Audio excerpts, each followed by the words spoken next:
I have now described with less sorrow, I hope, than contempt, the forces that fought for the artist's soul in the 19th century and the final oppression, which art underwent in the Soviet police state. In the 19th century, genius not only survived, but flourished because public opinion was stronger than any czar, and because, on the other hand, the good reader refused to be controlled by the utilitarian ideas of progressive critics. In the present era, when public opinion in Russia is completely crushed by the government, the good reader may perhaps still exist there, somewhere in Tomsk or Atomsk, but his reader may perhaps still exist, but his voice is not heard. His diet is supervised. His mind divorced from the minds of his brothers abroad. His brothers, that is the point. For just as the universal family of gifted writers transcends national barriers, so is the gifted reader a universal figure, not subject to spatial or temporal laws. It is he, the good, the excellent reader, who has saved the artist again and again from being destroyed by emperors, dictators, priests, Puritans, Philistines, political moralists, policemen, postmasters, and prigs. Let me define this admirable reader. He does not belong to any specific nation or class. No director of conscience and no book club can manage his soul. His approach to a work of fiction is not governed by those juvenile emotions that make the mediocre reader identify himself with this or that character and, quote, skip descriptions, end of quote.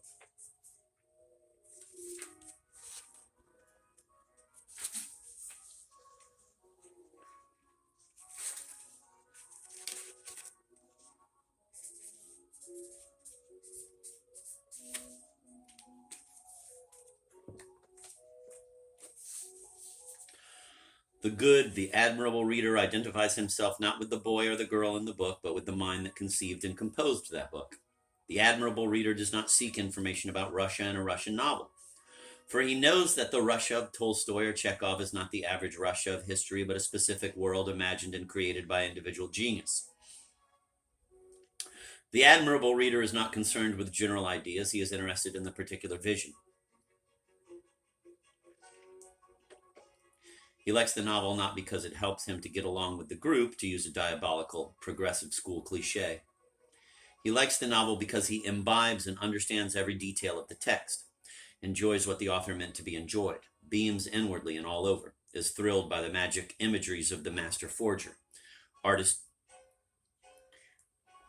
is thrilled by the magic imageries of the master forger, the fancy forger, the conjurer, the artist. Indeed, of all the characters that a great artist creates, his readers are the best. In sentimental retrospect, the Russian reader of the past seems to me to be as much of a model for readers as Russian writers were models for writers in other tongues. He would start on his charmed career at a most tender age and lose his heart to Tolstoy or Chekhov when still in the nursery, and nurse would try to take away Anna Karenina and would say, "Oh, come, let me tell it to you in my own words. Deka, ya tebi, razkaju, zvoimi, zlovami, zlova word." That is how the good reader learned to beware of translators of condensed masterpieces, of idiotic movies about the brothers Karenins, and of other ways of toadying to the lazy and of quartering the great. And to sum up, I would like to stress once more, let us not look for the soul of Russia in the Russian novel. Let us look for the individual genius. Look at the masterpiece and not at the frame, and not at the faces of other people looking at the frame. The Russian reader in old cultured Russia was certainly proud of Pushkin and of Gogol, but he was just as proud of Shakespeare or Dante, of Baudelaire or of Edgar Allan Poe, of Flaubert or of Homer. And this was the Russian reader's strength. I have a certain personal interest in the question, for if my fathers had not been good readers, I would hardly be here today speaking of these matters in this tongue. I am aware of many things being quite as important as good writing and good reading, but in all things it is wiser to go directly to the quiddity, to the text, to the source, to the essence, and only then evolve whatever theories may tempt the philosopher or the historian or merely please the spirit of the day. Readers are born free and ought to remain free, and the following little poem by Pushkin, with which I shall close my talk, applies not only to poets, but also to those who love the poets. And here's that poem. I value little those much vaunted rights that have for some the lure of dizzy heights. I do not fret because the gods refuse to let me wrangle over revenues, or thwart the wars of kings. And 'tis to me of no concern whether the press be free to dupe poor oafs, or whether censors cramp the current fancies of some scribbling scamp. These things are words, words, words. My spirit fights for deeper liberty, for better rights. Whom shall we serve? The people or the state? The poet does not care, so let them wait. To give account to none, to be one's own vassal and lord, to please oneself alone. To bend neither one's neck nor inner schemes, nor conscience to obtain something that seems power, but is a flunkey's coat. To stroll in one's own wake, admiring the divine beauties of nature, and to feel one's soul melt in the glow of man's inspired design. That is the blessing. Those are the rights. Translated by Vladimir Nabokov. Nikolai Gogol, 1809 to 1852. Dead Souls, 1842.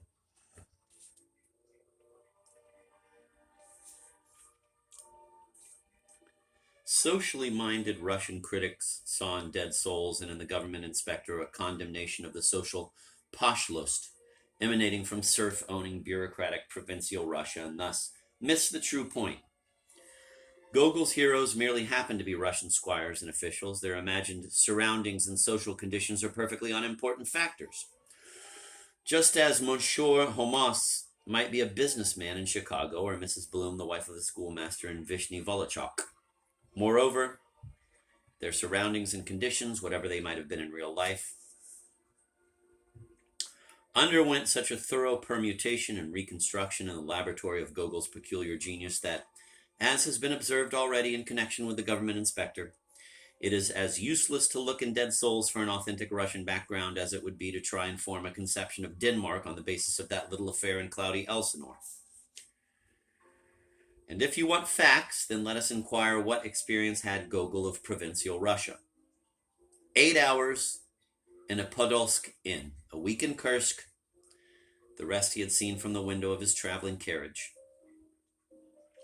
And to this he had added the memories of his essentially Ukrainian youth spent in Mirgorod, Nezhin, Poltava, all of which towns lay far outside Chichikov's itinerary.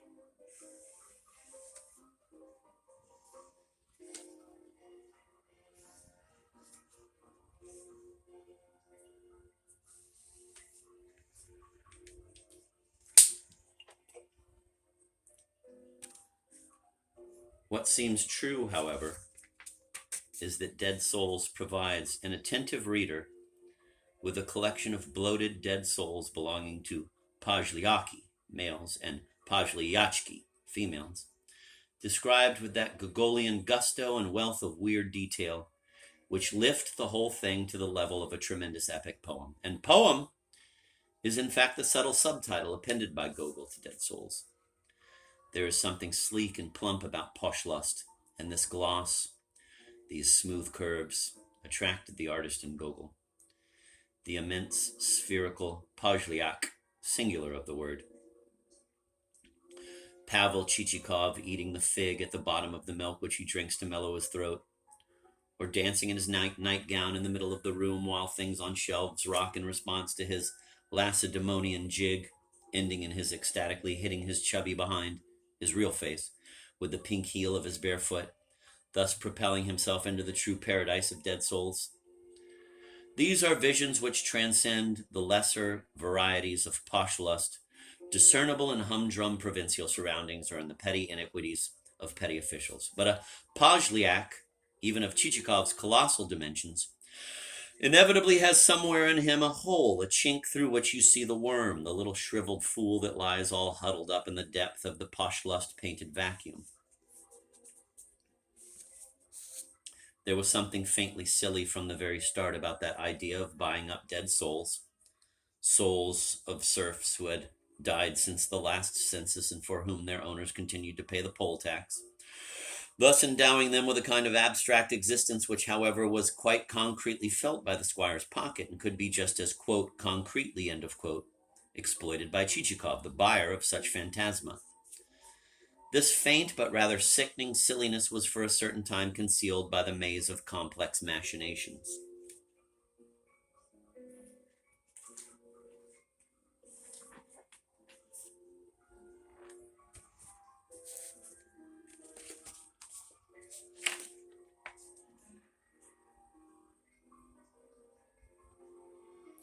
Morally, Chichikov was hardly guilty of any special crime in attempting to buy up dead men in a country where live men were lawfully purchased and pawned. Great point.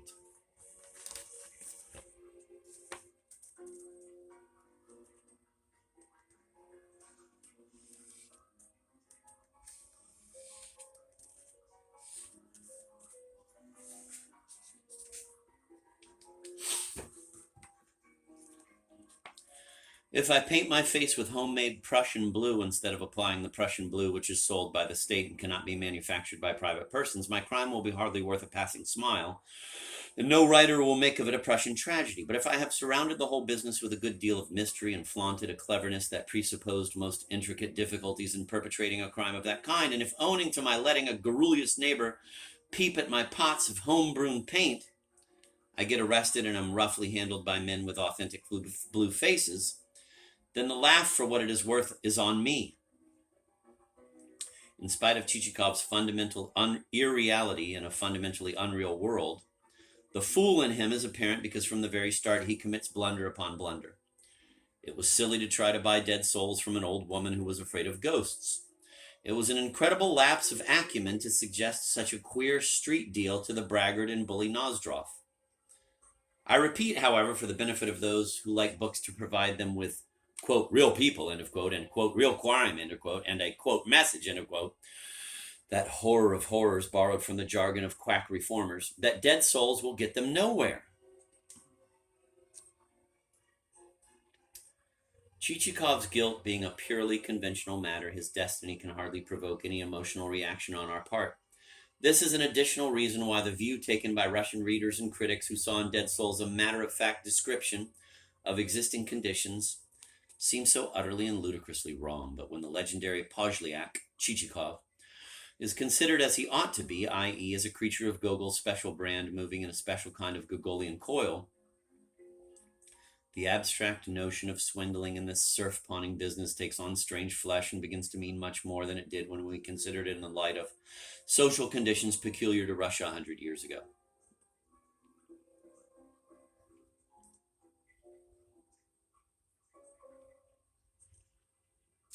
The dead souls he is buying are not merely names on a slip of paper. They are the dead souls that fill the air of Gogol's world with their leathery flutter, the clumsy animula of Manilov or of Korobachka, of the housewives of the town of N, of countless other little people bobbing throughout the book. Chichikov himself is merely the ill-paid representative of the devil, a traveling salesman from Hades, quote, our Mr. Chichikov, end of quote, as the Satan and Company firm may be imagined calling their easygoing, healthy-looking but inwardly shivering and rotting agent. The posh lust which Chichikov personifies is one of the main attributes of the devil, in whose existence, let it be added, Gogol believed far more seriously than he did in that of God.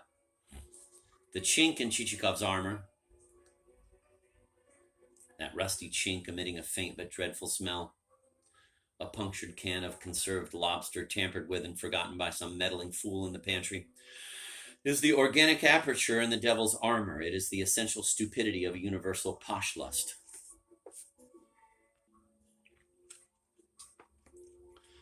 Chichikov is doomed from the start, and he rolls to that doom with a slight wobble in his gait, which only the Pozlyaki and Pozlyachki of the town of N are capable of finding genteel and pleasant.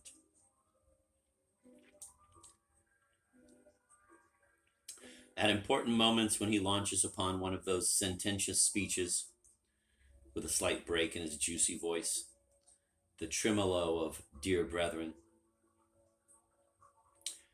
that are meant to drown his real intentions in a treacle of pathos, he applies to himself the words despicable worm, and curiously enough, a real worm is gnawing at his vitals and becomes suddenly visible if we squint a little when peering at his rotundity. I am reminded of a certain poster in old Europe that advertised automobile tires and featured something like a human being entirely made of concentric rings of rubber. And likewise, rotund Chichikov may be said to be formed of the tight folds of a huge, flesh-colored worm.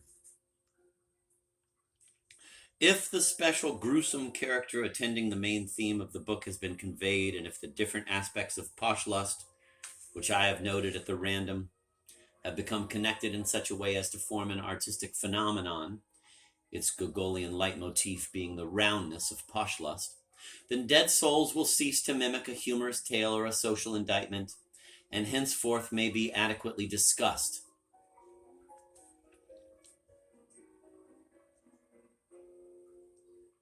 So let us look at the pattern a little more closely.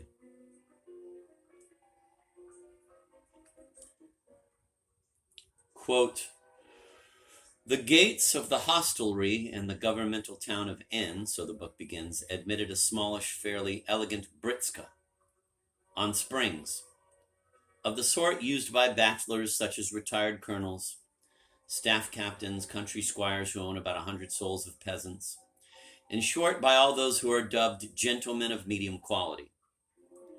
Sitting in the britska was a gentleman whose countenance could not be termed handsome, yet neither was he ill-favored. He was not too stout, nor was he too thin. You could not call him old, just as you could not say that he was still youthful. His arrival produced no stir whatever in the town and was not accompanied by anything unusual. Alone, 2 Russian mujiks, who were standing at the door of a dram shop opposite the inn, made certain remarks which, however, referred more to the carriage than to the person seated therein. Quote, look at that wheel there, said one. Now what do you think? Would that wheel hold out as far as Moscow, it need be? Or would it not? It would, answered the other. And what about Kazan? I think it would not last that far. It would not, answered the other. Upon this, the conversation came to a close. And moreover, as the carriage drove up to the inn, a young man chanced to pass wearing white twill trousers that were very tight and short, and a swallowtail coat with claims to fashion, from under which a shirt front was visible, fastened with a Tula bronze pin in the shape of a pistol. The young man turned his head, looked back at the carriage, caught hold of his cap, which the wind was about to blow off, and then went his way. End of quote.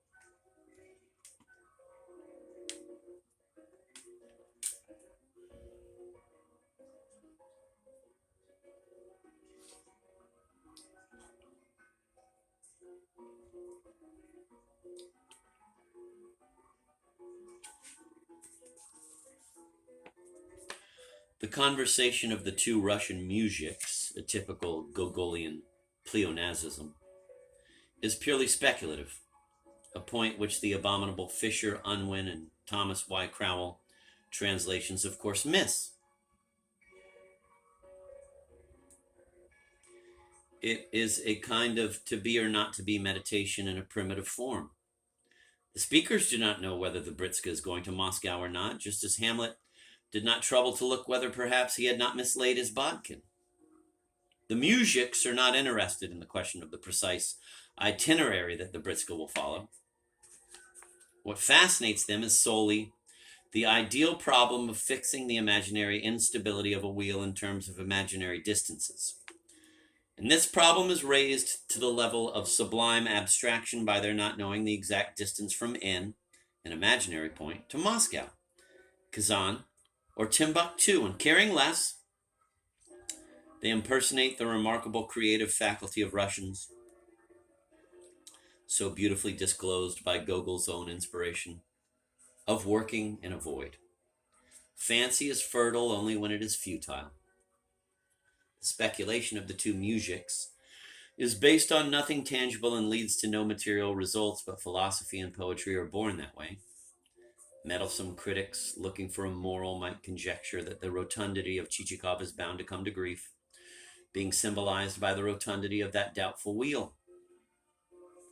Andrei Belly, who was a meddler of genius, saw in fact the whole first volume of Dead Souls as a closed circle whirling on its axle and blurring the spokes, with the theme of the wheel cropping up at each new revolution on round Chichikov's part. Another special touch is exemplified by the chance passerby, that young man portrayed with sudden and wholly irrelevant wealth of detail. He comes there as if he was going to stay in the book, as so many of Gogol's homunculi seemed intent to do, and do not. With any other writer of his day, the next paragraph would have been bound to begin Ivan, for that was the young man's name. But no, a gust of wind interrupts his state and he passes, never to be mentioned again. The faceless saloon walker in the next passage, whose movements are so quick as he welcomes the newcomers that you cannot discern his features, is again seen a minute later coming down from Chichikov's room and spelling out the name on a slip of paper as he walks down the steps. Chichikov. And these syllables have a taxonomic value for the identification of that particular staircase.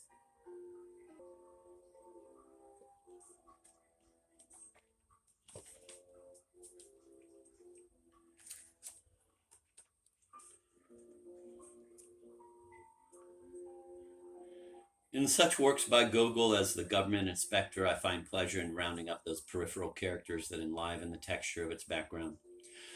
Such characters in Dead Souls as the inn-servant or Chichikov's valet, who had a special smell of his own which he imparted at once to his variable lodgings, did not quite belong to that class of little people. With Chichikov himself and the country squires he meets, they share the front stage of the book, although they speak little and have no visible influence upon the course of Chichikov's adventures. Technically speaking, the creation of peripheral personages in the play was mainly dependent upon this or that character alluding to people who never emerged from the wings.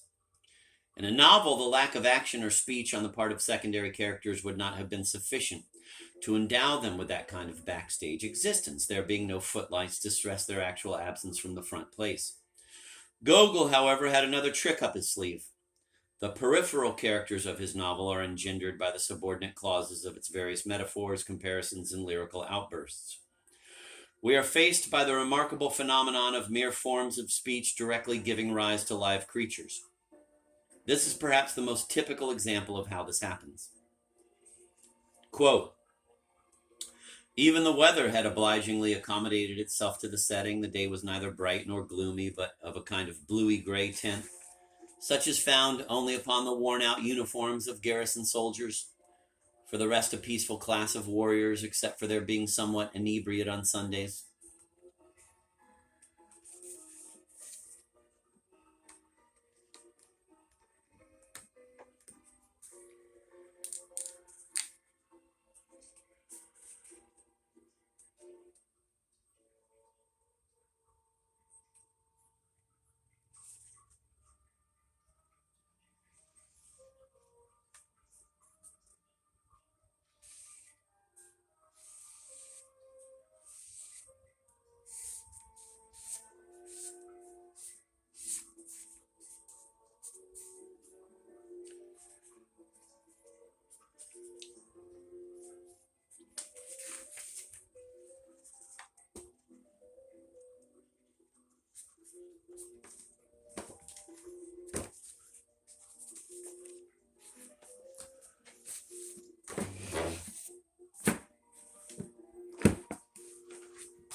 It is not easy to render the curves of this life-generating syntax in plain English so as to bridge the logical, or rather biological, hiatus between a dim landscape under a dull sky and a groggy old soldier accosting the reader with a rich hiccup on the festive outskirts of the very same sentence. Gogol's trick consists in using as a link the word vprochum, quote, for the rest, end of quote, quote, otherwise, end of quote, which is a connection only in the grammatical sense but mimics a logical link. The word soldiers alone affording a faint pretext for the juxtaposition of peaceful, And as soon as this false bridge of Viprochum has accomplished its magical work, these mild warriors cross over, staggering and singing themselves into that peripheral existence with which we are already familiar.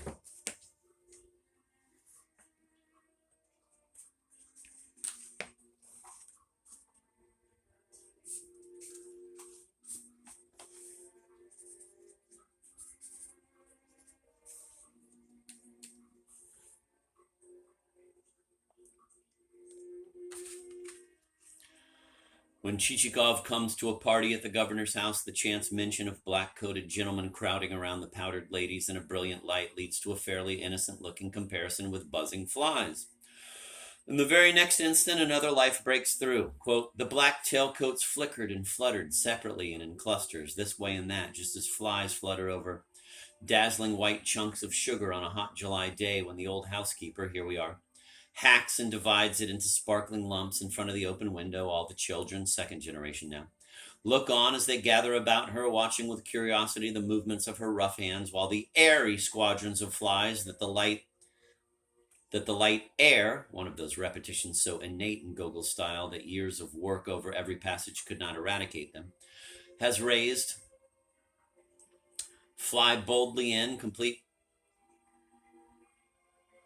mistresses of the premises, or literally full mistresses, Polnia Kozhaki, which Isabel F. Hapgood in the Crowell edition mistranslates as fat housewives.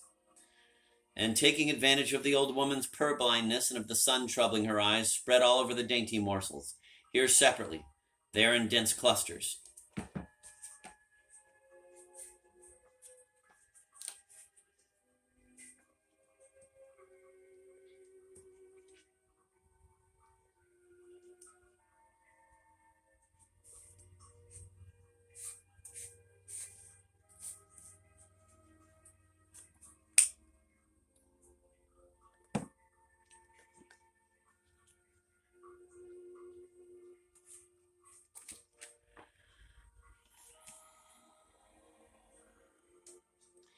It will be noticed that whereas the dull weather plus drunken trooper image comes to an end somewhere in the dusty suburban distance, where Ukhovyartov, the ear twister, reigns,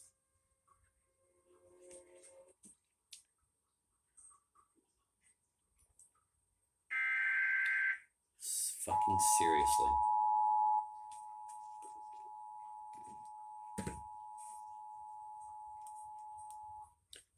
Unfucking believable.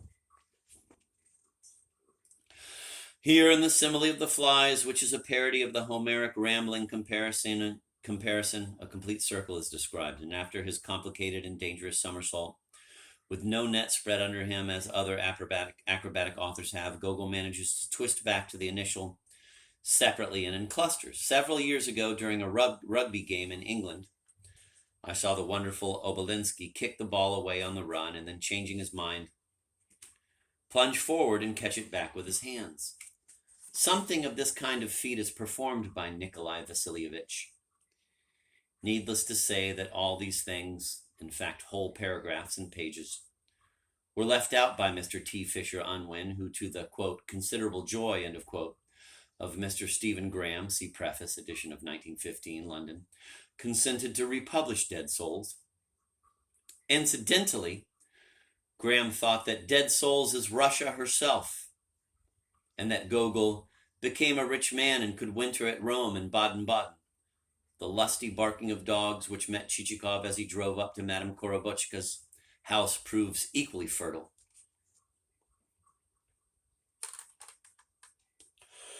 Meanwhile, the dogs were lustily barking in all possible tones. One of them, with his head thrown back, indulged in such conscientious ululations as if he were receiving some prodigious pay for his labors.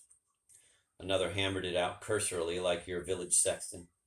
In between rang out, similar to the bell of a mail coach, the persistent treble of what was probably a young whelp.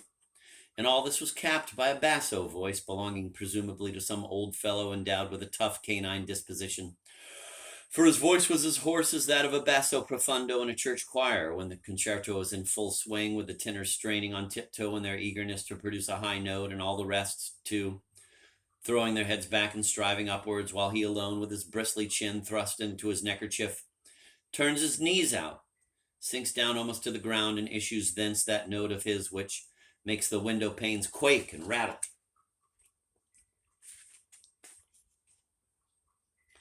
Thus the bark of a dog breeds a choir chorister.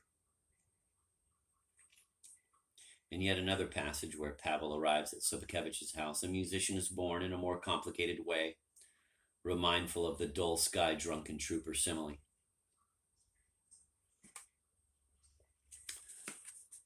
Quote, as he drove up to the porch, he noticed two faces which almost simultaneously appeared at the window. One belonged to a woman in a ribboned cap, and it was as narrow and long as a cucumber. The other was a man's face, and round and broad it was, like those Moldavian pumpkins called gorlianki, from which in our good country balalakas are made, two-stringed light balalakas.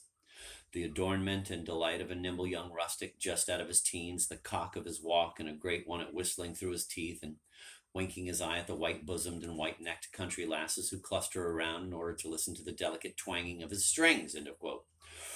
This young yokel was transformed by Isabel Hapgood in her translation into, quote, the susceptible youth of 20 who walks blinking along in his dandified way, end of quote.